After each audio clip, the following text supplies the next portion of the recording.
History of the Grand Lodge of the Philippines. An article published in the Cable Toe, the official organ of the most worshipful Grand Lodge of the Philippines.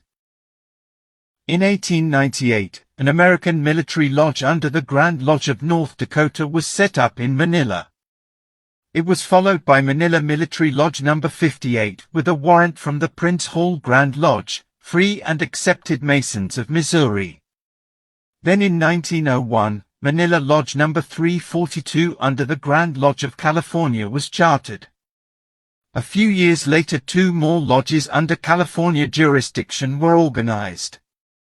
In 1907, the Grand Lodge of Scotland chartered Lodge Perla del Orient.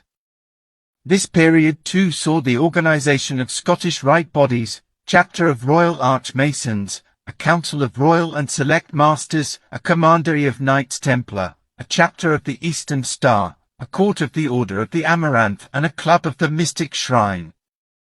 In 1912, the three California lodges founded the Grand Lodge of the Philippine Islands.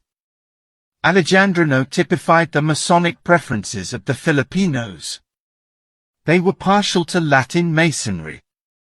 Like the Americans, they experimented with multiple Masonic jurisdictions.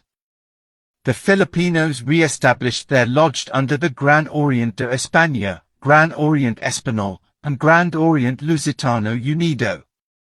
They founded lodges under the Grand Orient of France and the Grand Lodge of France. They even attempted to set up the Philippine Grand Orient. In 1907, the Filipinos who owed allegiance to the Gran Orient Español organized the Regional Grand Lodge of the Philippines.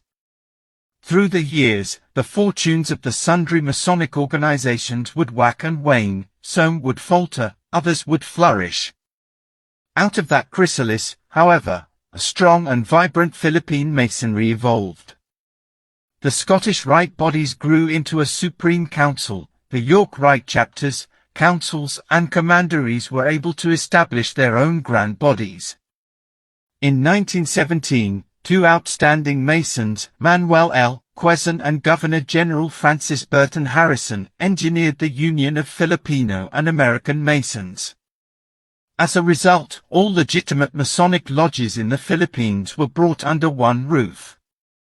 To this day, that union stands as strong as ever. Today we live in a democratic society and breathe the air of freedom.